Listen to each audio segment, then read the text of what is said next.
సంవత్సరాల తరబడి government job కోసం వేచి చూస్తున్నారా? కేవలం 8 నెలల్లో మీ కల నెరవేర్చుకోండి. వెంటనే కింది నెంబర్స్ కి కాల్ చేయండి. నమస్తే రమగారు. నమస్తే జయ. రమగారు, పిల్లలకి మనం రకరకాల స్టోరీలు చెప్తున్నాం ఒక్కొక్క వీడియోలో. అందులో భాగంగా ఈరోజు ఒక మంచి స్టోరీ చెప్పండి. అంటే మామూలుగా పిల్లల కథలు చెప్తున్నాం కదా, ఇది ఒక పెద్దవాళ్ళ కథ అనుకోండి. ఓకే. అయితే ఈ పిల్లలకి చెప్పచ్చు, మనం కూడా తెలుసుకోవచ్చు. ఓకే. ఇదేంటంటే శ్రీపాద సుబ్రహ్మణ్య శాస్త్రి గారిని మనకు ఒక పాత కథకులు ఉన్నారు తెలుగులో. నాకు తెలిసి ఆయన 1961-62లోనే మరణించారు. చాలా పాత కథల రచయిత. అయితే నావెల్స్ కూడా కొన్ని రాశారు. వారి కథలు చాలా అద్భుతంగా ఉంటాయి. అసలు కథ ఎంత పట్టుగా నడుస్తుందో. వారిదే చాలా ఫేమస్ కథ ఇది, వడ్లగింజలు. ఆ కథ పేరు వడ్లగింజలు. అంటే అది మామూలు మీకు తెలిసిందే కదా. బియ్యం ఎందులో నుంచి వస్తుందో తెలుసా జయ? మీకు తెలుసు రమ్మగారు. లేకపోతే అందరు కామెంట్ రూపంలో పెట్టేస్తారు, జయాకి బియ్యం ఎలా వస్తాయి కూడా తెలియదు అనేది. బియ్యం ఏ గింజల నుంచి వస్తుందో అవే వడ్ల గింజలదే కథ. అయితే వడ్ల గింజలకి కథ ఏమీ రిలేటెడ్ కాదు. ఇదేంటంటే ఒక శంకర్ భట్టు అనే ఒక బ్రాహ్మణ కుర్రాడి కథ. అయితే ఇతను ఏంటంటే అప్పట్లో చెస్ బాగా ఆడేవాడట. చదరంగా ఉంటారు కథలో. ఎక్కడ చెస్ అని పేరు, తెలుగు కథ, పైగా 60s కంటే ముందు కథ కదా. అప్పుడు అసలు ఇంగ్లీష్ పదాలు ఒకటి కూడా వాడలేని రోజులు అవి. అవునవును. అయితే ఈ చదరంగంలో దిట్ట ఈ అబ్బాయి చాలా బాగా ఆడగలిగేవాడు. అయితే అతను ఏంటంటే అప్పట్లో మనకి ఇంకా జమీందారీలు రాజులు వాళ్ళు ఉన్నారు. ఇది 50s 40sలో కథ అనుకుందాం. పూర్తిగా ఇవి తీసేసేయడం, జమీందారీ వ్యవస్థను తీసేయటము అవన్నీ అవ్వలేదు. అయితే ఈ ఒక వత్సవాయి వంశానికి చెందిన ఒక గజపతిలో ఆయన రాజుగారి దగ్గరికి ఒక కుర్రాడు వచ్చి, ఆయన చాలా బాగా చదరంగం ఆడేవారు రాజావారు. ఆయనతో పాటు ఆడడం కోసం ఈ కుర్రాడు ఆ ఊరు వచ్చాడు. వస్తే ఏమైందంటే అతనికి రాజాస్థానానికి వెళ్ళడానికి ఎటువంటి అవకాశము దొరకలేదు. ఎందుకంటే అతను 2 బట్టలతో వచ్చాడట. ఓ గావంసా కట్టుకున్నాడు, ఓ గావంసా పైన కప్పుకున్నాడు. అప్పట్లో చొక్కాలు వేసుకునే వాళ్ళు కాదు జయ, అంత పాత కథ అనమాట.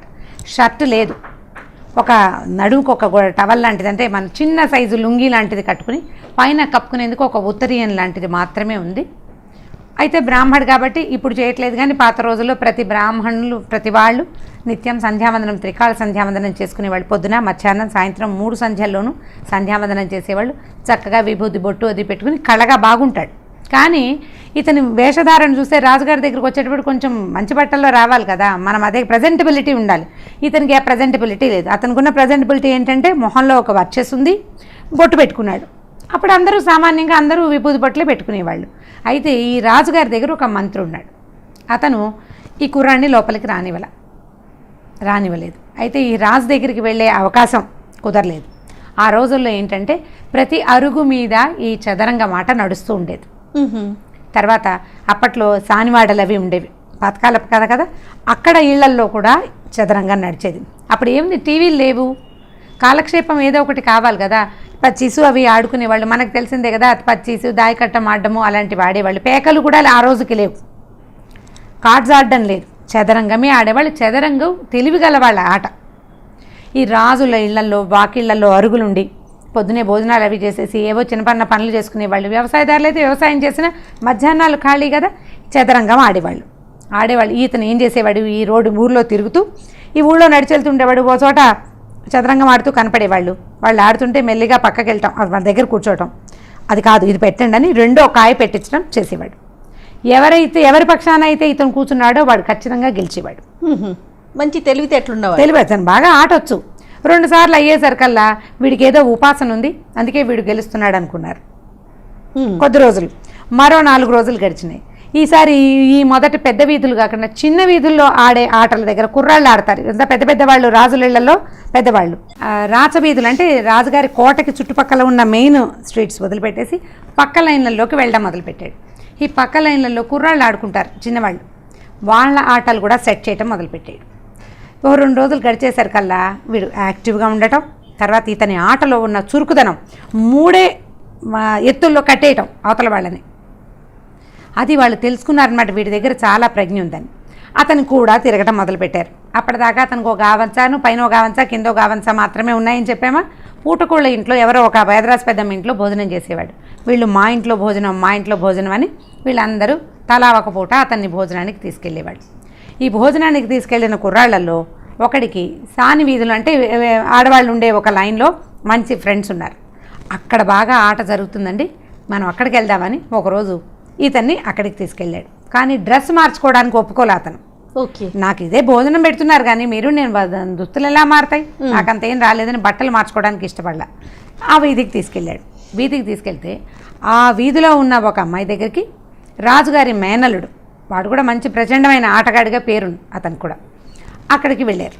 తీసుకెళ్ళేసరికల్లా ఆ కుర్రాడు వస్తాడు అక్కడికి. ఈ లోపల వీళ్ళు చదరంగం బల్ల సెట్ చేసుకున్నారు. ఆయన ఆటని ఆయన ప్రతిసారి ఆయన గెలిచేవాడు, ఈ అమ్మాయి ఓడిపోయేది. ఈ అమ్మాయి తలు పక్కన నుంచుని ఇతను ఆ అమ్మాయికి ఆట ఎలా కట్టాలో చెప్పాడు. 3 ఎత్తుల్లో రాజుగారి మేనల్లుడు ఓడిపోయాడు.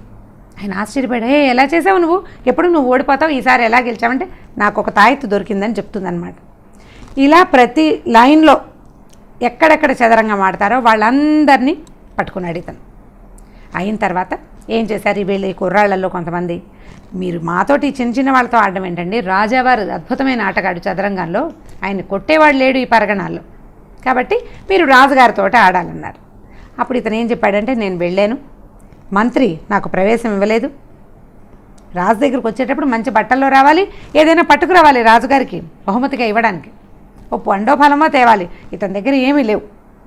దాంతో నేను ఏమి తీసుకురాకపోయేసరికల్లా ఇలా అన్నాడు. అదేమిటి, విద్య ఎవరి దగ్గర ఉంటే వాడు వెళ్ళాలి రాజు దగ్గరికి, వస్తువులు పట్టుకొచ్చేవాడు బట్టలతోటి వాడి విద్యని గణించడానికి వీల్లేదు కదా.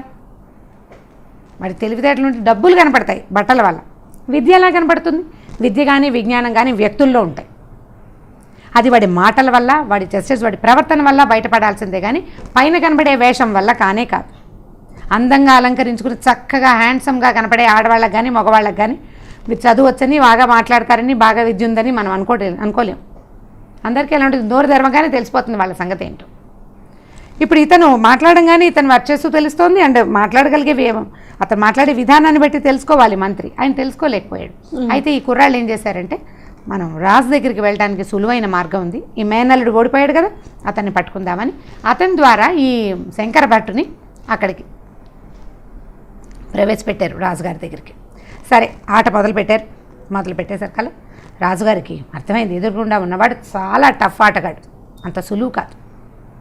అయితే ఒక ఏనుగుని కదపటం అనే ఎత్తు దగ్గర ఆట ఆగిపోయింది. వాళ్ళు ఏం చేసేవాళ్ళంటే, ఎక్కడ ఆగిందో ఎంతసేపు ఆలోచించినా తర్వాత ఎత్తు కుదరలేదనుకో, ఇవాళకి రెస్ట్ అని అది కదపకుండా ఉంచుకునేవాళ్ళు. మళ్ళీ నెక్స్ట్ డే ఆడుకోవచ్చు. ఎందుకంటే మనలాగా చిన్న చిన్న కాయిన్స్ అవి కాదు కదా, రాజుగారు పెద్ద బల్ల, ఇవన్నీ దంతంతో చేసిన ఉండేవి. ఈ ముందుండే భటులు, తర్వాత ఉండే ఏనుగులు, గుర్రాలు, రాజు రాణి, రాజు మంత్రి ఉంటారు కదా, ఇవన్నీ కూడా దంతంతో చేసినవి పెద్ద పెద్దవి. ఇవాళ ఎలా వదిలిపెట్టారో అలాగే ఇప్పుడు మన దగ్గర చెస్ ఛాంపియన్షిప్కి అవుతాయి కదా, అవి కూడా తర్వాత ఎత్తు పేపర్లో రాసి పెట్టడాలు అవన్నీ ఉంటాయి. బోర్డ్స్ కదపరు. ఓకే, ఈ బోర్డు కదపకుండా శంకరప్ప ఇంటికి వెళ్ళిపోయాడు. రాజుగారు ఆలోచిస్తున్నారు. చీకటి పడిపోయింది. చీకటి పడ్డాక ఏ రాజుకి తట్టింది, ఏం ఆడచ్చు, ఒక గుర్రం ఇచ్చి ఒక సైన్యాధిపతిని పంపించాడు. ఉన్నట్టుండి ఈ తంగిరాల శంకరప్పని తీసుకురమని.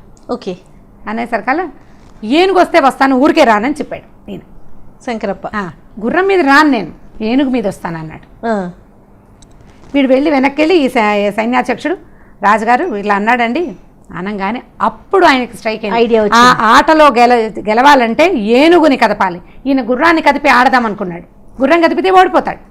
గుర్రంతో రాలా శంకరభట్టు.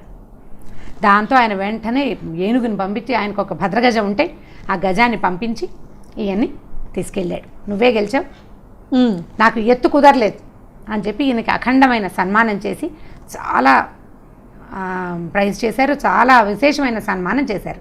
ఈ సన్మానం జరిగినప్పుడు ఆయన రాజుగారు అడిగారు, నేను పూర్తిగా నన్ను గెలిచేసావు, నువ్వు ఈ పరగణాలో నన్ను గెలిచేవాడు లేడు, నీకేం కావాలో చెప్పు, ఏం కావాలంటే అది ఇస్తానన్నాడు రాజు. అంటే ఈయన ఏమన్నాడంటే, అవన్నీ నాకు ఎందుకండి, బ్రాహ్మణ్ణి, మీరు ఊళ్ళు ఇస్తారు, ఆ ఊళ్ళు ఇస్తారు, ఈ ఊళ్ళు ఇస్తారు, వాటిని పరిపాలించడం నాకేమొచ్చు, బ్రాహ్మణ్ణి పూజ చేసుకుంటాను, దేవతార్చన చేస్తాను, అన్నం వండుకు తింటాను, అంతకంటే ఏం చేయను కదా, కాబట్టి వడ్ల గింజలు ఇవ్వండి చాలు నాకు అన్నాడు. ఎన్ని వడ్లు కావాలంటే అన్ని తీసుకోమన్నాడు రాజు. అంటే లెక్క ప్రకారం ఇవ్వండి, ఎలాగోలాగా ఎలా తీసేసుకుంటాను నేను.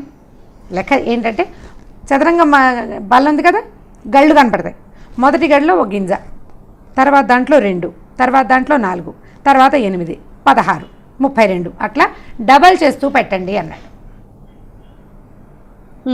వాటిలో గింజలు లెక్క పెట్టి పెట్టాలి. ఎంత సింపుల్గా ఉందని, ఎన్ని అవుతాయి మహా అయితే ఎన్ని అవుతాయి, అంతే కదా.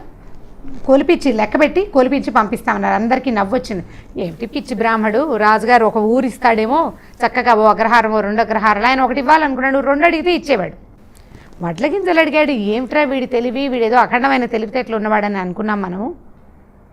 ఇంత ఆటగాడంటే వాడికి చాలా తెలివి. చదరంగా మాడడం అంటేనే బ్రెయిన్ షార్ప్ అని అర్థం. అవును, చిన్న పన్న ఆటగాళ్ళకే షార్ప్గా ఉంటుంది. ఈ రాజుగారినే ఓడించగలిగిన ధీశాలకి ఇంకా బోల్డంత ఉండాలి. దాంతో అందరూ నవ్వుకున్నారు. చీకటి పడే వేళకి ఈ లెక్క పెట్టాలి కదా, మర్నాడు అనమాట లెక్క పెట్టేవాళ్ళు రాజుగారి దగ్గరికి వచ్చినప్పటికీ దిగాలుగా మొహాలు వేసుకుని ఉత్తరీయాలు భుజాల మీద ఉండాల్సిన ఉత్తరీయాలు నెత్తి మీద ఉన్నాయి వాళ్ళకి. ఏంటంటే, అయ్యా ఆయన అడిగింది కనుక ఇవ్వాలంటే మన రాజ్యం సరిపోదండి, ఇంకా 5-6 రాజ్యాలు కావాలి మనకి. ఎందుకంటే ఈ బల్లలో సగానికి వచ్చేసరికాలనే ఇది అయిపోతుంది. మన దగ్గర పడినే పట్ట మంట మొత్తం డబల్ అయిపోతాయి కదా. ఇప్పుడు 100-200 అవుతుంది, 200 300 కాదు, 200 400 అవుతుంది, 4 8 అవుతుంది, 8 16 అవగానే 16 తర్వాత వచ్చే అంకెలు ఎంత పెద్దవి అవుతాయి. సగం నిండేసరికి ఈ సగం గళ్ళు అయ్యేసరికి అలానే మన రాజ్యంలో ఉన్న మొత్తం వడ్ల గింజలు అతనికి ఇచ్చేయాల్సి వస్తాం మనం. ఇంత లెక్క తేలుతుంది. ఆ అంకె వేయటానికి ఒక లైన్, ఒక పొడుగాటు టావు పేజీ చాలదట. అప్పట్లో ఏం చేసేవాళ్ళు, మన దగ్గర వాటిని పేపర్ టావులు అంటారు, వాటిని ఈ తెల్ల కాగితాలని. మా చిన్నప్పుడు కూడా టావ్ అనేవాళ్ళు. అసలు ఆ టావు పదమే ఇప్పుడు నేనే అంటున్నాను చాలా కాలం తర్వాత. ఆ మొత్తం పేజీ ఎంత రాసినా ఆ అంకెలు ఆ సున్నాలు పూడట్లేదన్నమాట అని చెప్పారు. చెప్పేసరికి అలా రాజుగారు ఇతను ఈ రకంగా కూడా తన తెలివి చూపించాడని మర్నాడు ఏం చేశారంటే, 2వ రోజు, ముందు రోజు సాయంకాలం ఏనుగుని పంపించారు, మర్నాడు సన్మానం చేశారు. 3వ రోజు పొద్దున అతన్ని తీసుకొచ్చి తనతో పాటు ఈ రాజసింహాసనం మీద కూర్చోబెట్టి ఆయన లేచి ఈయన పాదాలు పట్టుకున్నాడు రాజు. ఇది చాలా సామాన్యమైన తెలివి కాదు, నేను చాలా అద్భుతమైన తెలివితేటలు. ఈ రాజ్యం నీది, నువ్వు కూర్చో అంటేనే నీ పక్కన కూర్చుంటా, అబ్బాయి ఇది నాకు ఇచ్చేయమంటే నేను వెళ్ళిపోతాను.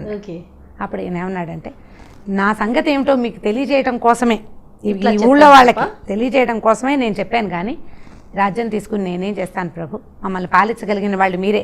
ఇతనికి తెలివితో పాటు వినయం కూడా ఉంది. అప్పుడు ఈ రాజుగారిని సింహాసనం మీద కూర్చోబెట్టి, మీతో పాటు ఆడేందుకు, జీవితం అంతా మీ దగ్గర ఆడేందుకు అవకాశం ఇవ్వండి నాకు అని చెప్పి ఒప్పుకున్నాడు అనమాట. సో ఈ వడ్ల గింజల కథ, ఇప్పుడు ఈ కథ రాసిన శ్రీపాద సుబ్రహ్మణ్య శాస్త్రి గారు, ఇది విన్నారో చూసారో మనకైతే తెలియదు, ఇది 50లలో రాయబడిన కథ. ఇలాంటి కథల్ని పిల్లలకి చెప్పచ్చు. ఇది మంచి తెలివితేటలు ఉన్న కథ కదా. ఇప్పుడు మనం పజిల్స్ అవి చెప్తాం పిల్లలకి, క్వశ్చన్స్ వేస్తాం, రకరకాల పజిల్స్. 10-12 ఏళ్ల పిల్లలకి ఇలాంటి స్టోరీ చెప్పచ్చు. వాళ్ళు కూడా లెక్క పెట్టడానికి ట్రై చేస్తారు, మెదడుకి పదును పెడతారు.